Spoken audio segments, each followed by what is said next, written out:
యేసు ప్రభు చనిపోయిన తర్వాత, ఆయన సమాధి చేయబడిన తర్వాత కొంతమంది స్త్రీలు యేసు ప్రభు సమాధి దగ్గరికి వెళ్ళారు. ఆ స్త్రీల పేర్లు ఆల్మోస్ట్ అన్ని సువార్తలో రాయబడ్డాయి. మీరు ఇంటికి వెళ్ళిన తర్వాత పేపర్ తీసుకుని ఎవరెవరి పేర్లు రాయబడ్డో రాయండి. నేను చెప్తున్నా, ఆ పేర్లో ఎక్కడ కూడా మరియ పేరు కనబడదు. అంటే ఈ మరియ గురించి, బేతనీయ మరియ గురించి కనబడదు. ఆమె రాలేకపోయింది. కారణం ఏంటో మనకు తెలియదు. ఆమెను రానివ్వలేదా, లేదా రాలేకపోయిందా, అవకాశాలు దొరకలేదా, పరిస్థితి ఏంటో మనకు తెలియదు. కానీ మగ్దలేని మరియ ఉంది.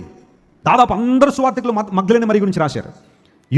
యాకోబు తల్లి అయిన మరియ గురించి రాయబడింది, సలోమ గురించి రాయబడింది, మరికొంతమంది స్త్రీలు అన్నారు. కానీ ఎక్కడ బేతనీయ మరియ గురించి రాయబడలా. అంటే ఆమె ఏం అర్థం చేసుకుందంటే, నేను ఏదన్నా దేవుని కొరకు చెయ్యాలి అనుకుంటే నేడు అనే సమయం ఉండగానే చెయ్యాలి, తర్వాత నాకు అవకాశం రాకపోవచ్చేమో. నేను చెప్తున్నా దేవుని ప్రజలారా, పరిస్థితులు ఎప్పుడు ఎలా ఉంటాయో తెలియట్లేదు. ఈ రోజుల్లో విపత్కర పరిస్థితులు రావచ్చు, ప్రతికూల వాతావరణాలు రావచ్చు. నేను దేవుని కోసం వచ్చే సంవత్సరం అది చేస్తాను, పై వచ్చే సంవత్సరం అది చేస్తాను, ఆ తర్వాత వచ్చే సంవత్సరం అది చేస్తానంటే బహుశా ఆ సమయం నీ జీవితంలో రాకపోతే నీ పరిస్థితి ఏంటి?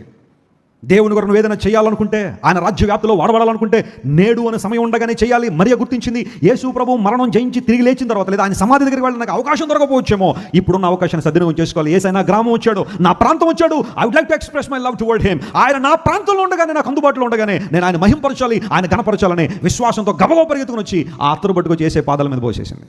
యేసు ప్రభు తిరిగి లేచిన తర్వాత చూద్దాం, ఆయన సమాధి ఎక్కడ పెడతారో చూసిన తర్వాత వెళ్దాం అని అనుకుంటే మరీకి అవకాశం వచ్చి ఉండేది కాదు.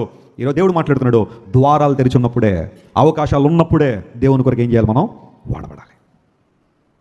నా ఆలోచన ఒకటి చెప్తాను, జాగ్రత్త వినండి. నేను ఎప్పుడు దేవుని వాక్యం చెప్పడానికి నిలబడినా అదే నా చివరి ప్రసంగం అన్నట్టుగా చెప్తాను. నేను దేవుడు అవకాశాలు ఇస్తే ఇవ్వచ్చు, ఇంకా కొన్ని వేల ప్రసంగాలు చెప్పే అవకాశాలు నాకు ఇస్తే ఇవ్వచ్చు. ఒకవేళ ఇదే నా చివరి ప్రసంగం అయితే ఖచ్చితంగా దేవుని వాక్యం ఉన్నట్టుగా ప్రజల ముందు ఉంచాలి అనే ప్రిపరేషన్తో వస్తాను నేను. ఎక్కడ నిలబడిన అదే ఆలోచన, ఎక్కడ వాక్యం చెప్పినా ఇదే నా చివరి ప్రసంగం అయితే ఎలా చెప్తాం దేవుని మాటలో? దేవుడు మనకు అవకాశాలు ఇస్తాడు కాదంటలేదు, కానీ ఒక అవకాశ ద్వారాలు మూయబడితే మనలో ఏ ఒక్కరు రిగ్రెట్ అవ్వకూడదు. అయ్యో ఇది చేయాలనుకున్నాను చేయలేకపోయాను, నడవాలనుకున్నాను నడవలేకపోయాను, పాడాలనుకున్నాను పాడలేకపోయాను, ఇవ్వాలనుకున్నాను, దేవుని కోసం ఇది చేయాలనుకున్నాను చేయలేకపోయాను. రిగ్రెట్ మనలో ఏ ఒక్కరు ఉండడానికి వీల్లేదు.